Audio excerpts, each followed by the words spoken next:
ऊपर चढ़ जाएगा तो ना बैठ उसके ऊपर, उसके पास, इसलिए कि तू भी शराबी हो जाएगा। अब्दुल कादिर की बारगाह में शराबी बैठ रहा है, मगर ये अब्दुल कादिर ने कादरियत का रंग चढ़ा के बैठे हैं अपने ऊपर। यार बोलो ना सुभान अल्लाह। हमारा रंग तो इतना हल्का और इतना फीका रंग है मेरे भाइयों, इतना फीका रंग है, इतना फीका। देखा किसी की पतली पैंट पहनी तो अपनी को छांट के पतली कर ली, किसी की बड़ी देखी तो बड़ी पहन ली। क्यों? देख के इतनी जल्दी रंग आता हमारे अंदर, इतनी जल्दी रंग आता है। यार तेरा रंग क्यों नहीं चढ़ता दूसरों पे, दूसरों का तेरे पर क्यों चढ़ जाता है? सरकार गौसे पाक ने कहा मेरी बारगाह में बैठता शराब पीता, मेरी बारगाह में बैठता जो है जुआ खेलता, मेरी बारगाह में बैठता नमाज नहीं पढ़ता, तौबा क्यों नहीं कर लेता? शराब छोड़ क्यों नहीं देता? कहने लगा हुजूर जब आपने कह ही दिया है तो फिर तौबा कराई दीजिए। हाय हाय हाय यार बोलो ना सुभान अल्लाह। आका जब आपने कह दिया तो तौबा कराई दीजिए लोगों। दिल से जो आह निकलती है सर रखती है, पर नहीं कुव्वत परवाज मगर रखती है। मेरे गौस ने दिल से चाहा कि इसकी जिंदगी बदल जाए, तो अल्लाह ने भी इसकी जिंदगी बदल दी। कहने लगा हुजूर बदल दीजिए। मेरे सरकार गौसे पाक फरमाते हैं फिर तौबा करना। वजू करके आया, बिठाया, तौबा करा दिया। क्या करा दिया? तौबा करा दिया। तौबा। और जब तौबा कराया तो तौबा में सारे बुरे कामों से नहीं करूंगा, शराब नहीं पीऊंगा, जुआ नहीं खेलूंगा, सट्टा नहीं खेलूंगा, नमाज़ें पढ़ूंगा, सब वादा कर दिया। मेरे सरकार गौसे पाक ने कहा कहो चोरी नहीं करूंगा। कहने लगा हुजूर चोरी नहीं छोड़ूंगा। मैंने आपसे कहा झूठ नहीं बोलूंगा, तो मैं चोरी करके आपसे मना करूं ये तो झूठ हो गया, इसलिए चोरी करूंगा तो आपसे कह रहा हूं चोरी करूंगा।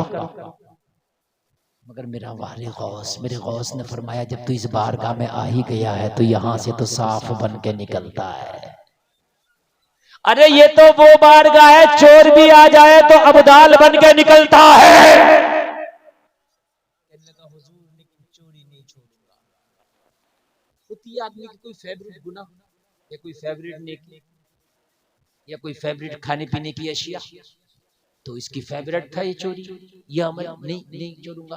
फ्री में जाता हूँ एक रात में और महीनों भर का ले आता हूँ। मेरे गौस ने फरमाया तो फिर तेरी तौबा का क्या फायदा, तेरी मुरीदी का क्या फायदा? तो खड़ा होके कहने लगा हुजूर सारी शर्तें आपकी मान ली, एक चोरी की मेरी मानो। मेरे गौस ने फरमाया नहीं मानेंगे। तो कहने लगा फिर हम मुरीद भी नहीं होंगे।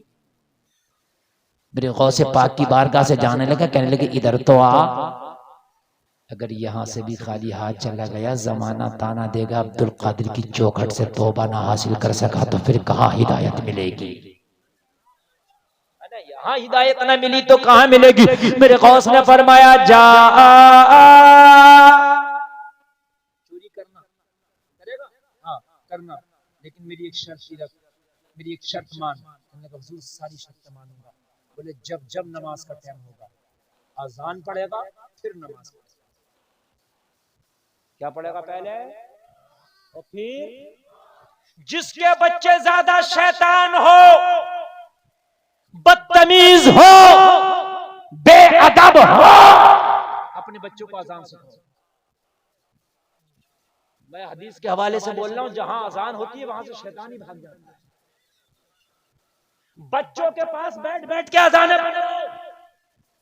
ज्यादा शरीर बच्चे हो, किसी की नहीं मानते हो, बिठाओ उन्हें अजान खुद भी सुनाओ और उनसे अजान सुनो। इंशाअल्लाह अजान पढ़ेंगे, अजान सुनेंगे तो शैतानियत निकल जाएगी। और हमारे यहाँ क्या करते हैं, हमारे यूट्यूब दिखाते हैं, यूट्यूब पे हम खूब दिखाते हैं, उन्हें कार्टून दिखाते हैं, फिल्में दिखाते हैं, गाने दिखाते हैं, तो शैतानियत तो उनके अंदर हम दाखिल कर रहे हैं। निकाल कर है, निकालने का कोई हथियार नहीं, दाखिल करने का इतना बड़ा मोबाइल ले लिया। और मोबाइल लेने के बाद में कहते हैं कि हजरात, हमारी माँ बहनी भी कान खोल के सुने, बच्चों को यूट्यूब और मोबाइल का एकदम रसिया ना बनाए।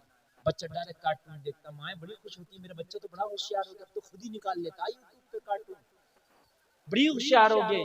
मगर तुम्हें पता नहीं मेरी बहनों, वो आज खुद निकाल रहा है, कल को वो उसी रास्ते पे जाएगा, बिगड़ जाएगा। और जलसे में आने वालों, अपने बच्चों को अजान सुनाया करो। ये नहीं कि बहुत जोर से पढ़ ले पूरा महल्ला सुनना, इतनी जोर से अपने घर में सुनाओ कि तेरे बच्चा सुनता है।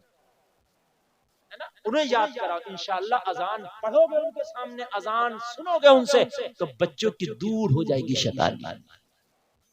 सरकार गौसे पाक ने देखा कि ये मानने को तैयार नहीं है, शैतान सवार है, कहने लगा अजान पड़ेगा, फिर नमाज पड़ेगा। कहने लगा हुजूर मुझे आपकी शर्त मंजूर है, मैं जब भी अज़ान नमाज का वक्त होगा मैं अजान पढ़ा करूंगा, नमाज पढ़ा करूंगा। ओ लोगों, इसीलिए तो हुक्म है कि अजान हो तो दुनिया के सारे काम छोड़ के अजान का जवाब दो। जब तुम अजान का 5 वक्त जवाब दोगे तो 5 मर्तबा शैतान को तुम तकलीफ पहुंचाओगे, शैतान को तकलीफ पहुंचाओगे, उसे जख्मी कर दोगे, शैतान तुमसे दूर। लेकिन हम कहाँ अजानों के जवाब देते, हम तो मोबाइल में लगे होते तो हमें पता ही नहीं अजानें हो रही हैं, हम अपने कामों में लगे होते हमें तो पता ही नहीं अजानें हो रही हैं। मेरे गौस का इतना जुमला सुना, अमल कर लिया, चला गया, घर पे गया, नमाजों पे नमाजें हैं, तिलावत पे तिलावत है, सजदों पे सजदे हैं, बीवी बड़ी खुश है, मेरा शौहर सुधर गया है। अल्लाह अल्लाह, अगर शौहर सुधर जाए ना तो बीवियों की भी जिंदगी बन जाती है, इनकी भी लाइफ बन जाती है। और जलसे में आने वालों, तुम्हें एक बात बता दूं, चाहे तुम अपनी बेटी के लिए दामाद देखो, अपनी बहन के लिए बहनोई देखो, तो कान खोल के सुनना, उसके पास चाहे 100 बीघा जमीन ना हो चलेगा, उसके पास अच्छी मोटर कार ना हो चलेगा, उसके पास बढ़िया मकान ना हो चलेगा, लेकिन उसका किरदार अच्छा होना चाहिए, उसका अमल अच्छा होना चाहिए। अगर तेरी बेटी किसी अच्छे किरदार वाले की बीवी बनी, तेरी बेटी अगर किसी अच्छे अमल वाले की बीवी बनी, तो खुदा की कसम जिंदगी भर ऐश करेगी। ऐश ऐश मोटर गाड़ी नहीं कराती, बड़े घर नहीं कराते, शौहरों के अमल ऐश कराते। यार एक बात बताओ, शौहर तुम्हारा बच्ची का शौहर बहुत मालदार है, बहुत अमीर है, लेकिन अय्याश बदअमल है, शराबी है, तुम्हारी बेटी को मारेगा भी, गालियां भी देगा, पता है कि नहीं, टॉर्चर भी करेगा, तुम्हारी भी बेइज्जती करेगा। इसलिए आज हम बच्चियों के रिश्ते देखने चलते तो आज फैशन चल गया, फला का दामाद 100 बीघा का मालिक है तो मैं उससे बड़ा दामाद करूंगा। नहीं, फला का दामाद अगर नमाजी है तो तुम ये कहो कि मैं इससे बड़ा नमाजी हूं। मेरी गारंटी है, अगर आपने नेक लोगों को, नेक बच्चों के साथ अपनी बच्चियों के निकाह किए ना, तो खुदा की कसम तुम्हारी बच्चियां जिंदगी भर ऐश करेंगी। बीवी के लिए सबसे ज्यादा खुशहाली उसकी शौहर लाता है।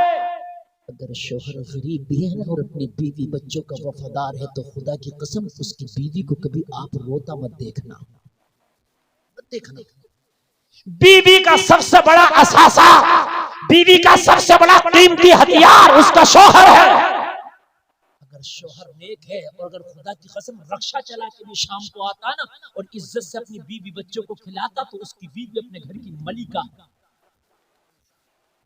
और अगर 100 बीघे का जोता है, बेहतरीन बिल्डिंग में मकान बना लिया है, गाड़ियां चलती है, शराबे पी के आता, शाम को बीवी को गाली बकता, बेइज्जत करता है, तो किस काम की 100 बीघे जमीन और किस काम की ये बिल्डिंग?